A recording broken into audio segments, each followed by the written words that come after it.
Hello লালবাদরের দেশ, কি অবস্থা?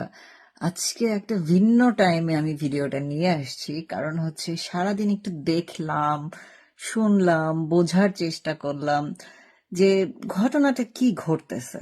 তো যেটা বুঝলাম সেটা হচ্ছে আজকে সাওয়াহাদির সাওয়ায় গুলি করেছে, তা নিয়ে আমাদের সুশীল সমাজে উথাল পুথাল লেগে গিয়েছে। কিন্তু জাস্ট এক সপ্তাহ আগে আওয়ামী লীগের যে ছেলেটা, টাঙ্গাইলের ধনবাড়ির মমিন নামের যে ছেলেটা খুন হইল, জাস্ট আওয়ামী লীগের মিছিল করতে গেল বইলা, তার জন্য কিন্তু কারো কান্নাকাটি আসে নাই, কারো মনে হয় নাই বাংলাদেশের রাজনীতি ধ্বংস হয়ে যাবে এই ছেলেটা না থাকলে। তারপর কারোর দিলে রহম হয় নাই, কারো কি জানি উল্লাস করতে সমস্যা হয় নাই।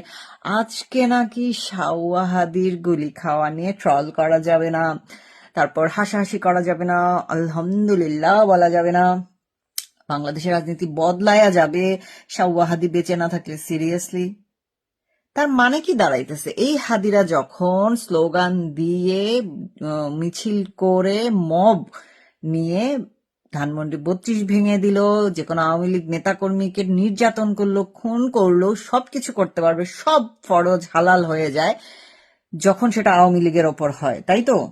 এবং এই যে সাওয়া ছিঁড়ে ফেলার কালচারটা হাদিরা ক্রিয়েট করে দিয়ে গেল, আপনারা এটা সুন্দরভাবে অ্যাকসেপ্ট করে নিলেন তো? মাথায় রাখিয়েন। এরপর যখন আওয়ামী লীগ অন্যদের সাওয়া ছিঁড়ে দিবে, তখন আবার মানবাধিকারের গান শোনাইতে আসিয়েন না। আজকে যেমন সাওয়াহাদির সাওয়াহাদি এখন তো কানকাটা হাদি হয়ে যাবে, তো কানকাটা হাদি হয়ে যাবে। এই হাদিদের জন্য যখন আপনারা আবার গান গাওয়া শুরু করলেন আজকে, এটা আমাদের কাছে ক্লিয়ার হয়ে গেল যে আওয়ামী লীগের মানুষ মরলে, আওয়ামী লীগের রক্ত দেখলে আপনাদের কিছুই খাড়ায় না, কিছুই কাঁপে না, কাপে শুধু সাওয়াদের দেখলে। ক্লিয়ার? Damn clear. তো এইটা আমরাও জেনে রাখলাম যে আপনাদের মানভোদা সিলেক্টিভলি ভিজে যায়, সিলেক্টিভলি খাড়ায় এবং সিলেক্টিভলি কাঁপে।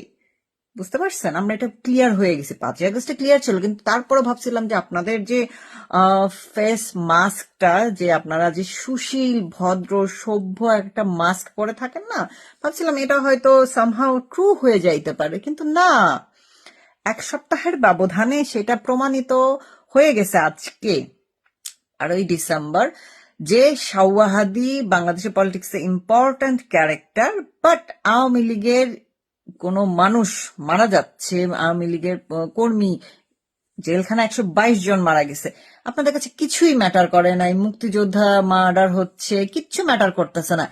একমাত্র আওয়ামী লীগের সাওয়া ছিঁড়ে ফেলা হাদি আপনাদের প্রিয়। তো এই প্রিয় আপনাদের কদ্দূর নিয়ে যায় আমরাও দেখতে চাই, সমস্যা নাই। আমরা তো জয় বাংলা রক্ত নিয়ে পয়দা হইছি, আমরা জানি আমাদের খুন রক্ত দিয়েই, মানে ঘাম রক্ত দিয়েই আপনারা সব মৌজ মাস্তি করবেন, করেন, সেটাতে আমাদের কোনো আপত্তি নাই। কিন্তু আপনাদের এই সিলেক্টিভ মানভোদ আপনারা শিকার যাইতে চান না কেন? যে আমরা এই এই কারণে আওয়ামী লীগকে দেখতে পারি না, সেটা আবার বলবেন না। সকল কিছুর বৈধতা থাকবে, বাট আওয়ামী লীগ রাজনীতি নিয়ে কথা বলতে পারবে না। ওয়াও! কেন? কারণ ওই যে আপনাদের একটা ডায়লগ আছে না, আমরা রাজনীতি করি না, আমরা রাজনীতি পছন্দ করি না, কিন্তু 54 বছরের অপশাসন দূর হওয়া উচিত। এই 54 বছরে আওয়ামী লীগের সাথে সাথে বিএনপিও ছিল, এর সাথে লাঙ্গলও ছিল, সবই ছিল। ছিল না কে? দাড়িপাল্লা। আপনারা যে সেই দাড়িপাল্লার সাপোর্টার, সেটা পাবলিকলি একটু বলার চেষ্টা করবেন, নিজেদেরকে একটু উন্নত করেন। বুঝতে পারছেন? আপনারা যে একটা দলের গুপ্ত সমর্থক, সেটা একটু পাবলিকলি বলার প্র্যাকটিস করবেন।